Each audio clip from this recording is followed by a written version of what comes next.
বিশেষভাবে চোখের কথাটা বলি, প্রিয় ভাইরা আমার, এখন এখন মানে বর্তমান সময়ে অ্যান্ড্রয়েড ফোন এত পরিমাণ বেড়েছে, প্রত্যেকের হাতে হাতে হাতে হাতে টাচ ফোন। আমার কাছে মনে হয় এই ফোনটা আমাদের ইবাদতের প্রায় 80% আধ্যাত্মিকতা নষ্ট করে দিছে। 80%, হ্যাঁ মনে করে 80%, কেন বলছি 20% কেন রাখলাম, যে 20% হলো একটু উপকার টুপকার অনেকের হয়, কোরআন টোরান অনেক হাফেজ সাহেবরা আছে মোবাইল থেকে তেলাওয়াত করে, অনেকে আছে একটু তেলাওয়াত শুনে, অনেকে আছে আবার একটু মাহফিল টাফিল শুনে, ভালো কিছু শুনে, এই জন্য 20% রাখলাম। বাকি 80% আমাদের ইবাদত, আমাদের আল্লাহর প্রতি সম্পর্ক, আমাদের সবকিছু সময়, এই সবকিছু নষ্ট করে দিছে এই টাচ মোবাইল।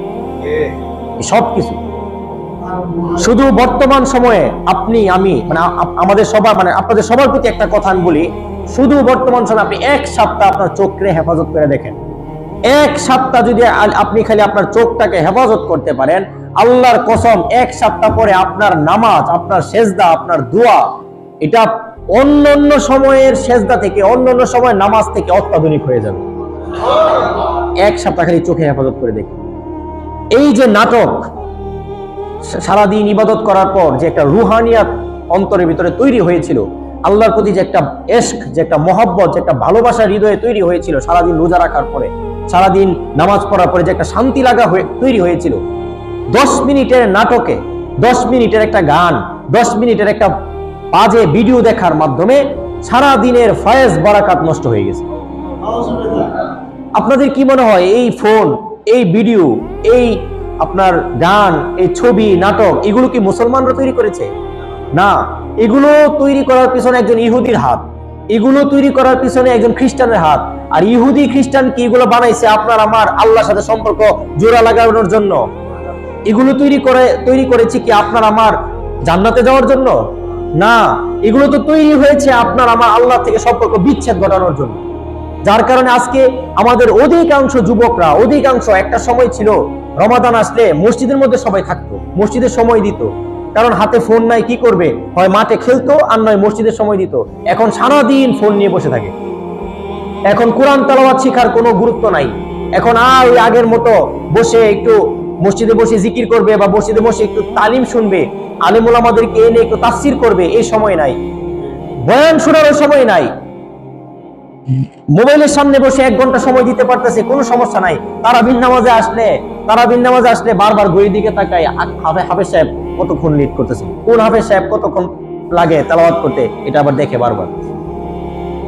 অবস্থা দেখেন আমাদের অবস্থা, মানে এই ফোন আমাদেরকে শেষ করছে। ভালো উপকার দিছে ঠিক আছে, কিন্তু উপকারের চেয়ে ক্ষতিটা করছে বেশি, ক্ষতি করেছে বেশি। এজন্য প্রিয় ভাইরা আমার, এই একটা মাস আপনারা ফোনের উপর সংযত হন, মানে মোবাইল ফোন ইউজ করার ক্ষেত্রে সাবধানতা অবলম্বন করেন।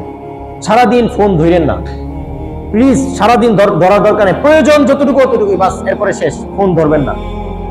আমাদের স্বাভাবিক জীবন যাপন কঠিন হয়ে গেছে এই ফোনের কারণে। ফোন, এই যে নাটকের মধ্যে দেখে ছেলে মেয়ের ভালোবাসা, নাটক সিনেমার মধ্যে দেখে আপনার স্ত্রী স্বামীর অন্যরকম মহব্বত, বাস্তব জীবনে যখন দেখে যে আমার স্ত্রী তো এরকম না, আবার স্ত্রী দেখে আমার স্বামী তো এরকম না, এখন ওরা তো করতেছে এটা অ্যাক্টিং। নাটক যারা করে তারা তো এটা কি করতেছে, অভিনয়।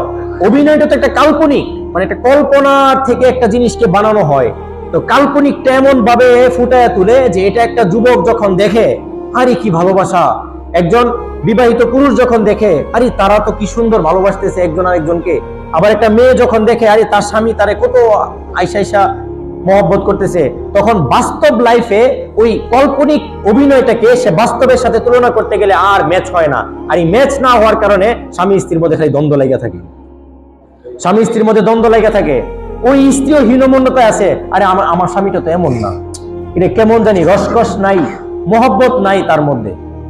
মোবাইলে কি সুন্দর ভালোবাসা দেখি, আর আমার স্বামীর মধ্যে কি নাই, ভালোবাসা নাই। আবার স্বামীও চিন্তা করে আমার স্ত্রী তো সুন্দর না, মোবাইলে কি সুন্দর মেয়ে, মোবাইলে কি সুন্দর স্ত্রী, কি ভালো স্ত্রী, কিন্তু বাস্তবে আমার স্ত্রী তো সুন্দর। আসলে কিন্তু তাদের ভালোবাসা আছে, আসলে কিন্তু স্বামী স্ত্রী দুজনই কি সুন্দর, কিন্তু ওই যে কাল্পনিক জীবনটা, তার জীবনটারে মানে কাল্পনিক ওই দৃশ্য, কাল্পনিক ওই নাটক, কাল্পনিক ওই ছবি তার বাস্তব জীবনকে ধ্বংস করে দিছে, বাস্তব জীবন ধ্বংস করে দিছে। যার কারণে আজকে ম্যাক্সিমাম পরিবারগুলো ভেঙে যাচ্ছে। ম্যাক্সিমাম পরিবার আজকে ডিভোর্স হয়ে যাচ্ছে, ম্যাক্সিমাম পরিবার আজকে স্বামী স্ত্রীর মধ্যে সম্পর্ক ভালো হচ্ছে না। কেন? ওই কাল্পনিক ওই রূপকথার গল্পের সাথে বাস্তবকে কি করতে যেতেছে, ম্যাচ করতে। আসলে কিন্তু তাদের মধ্যে ভালোবাসা মহব্বত আছে। ওই যে আল্লাহ থেকে দূরে থেকে ওই ফুলের জগতে যাওয়ার কারণে, ইহুদি নাসারাদের কালচার দেখার কারণে এমন হয়ে গেছে। আল্লাহ তাআলা আমাদেরকে চোখের হেফাজত করার তৌফিক দান করুন। আল্লাহ তাআলা আমাদের সবার চোখগুলোকে পাক করে দেখ।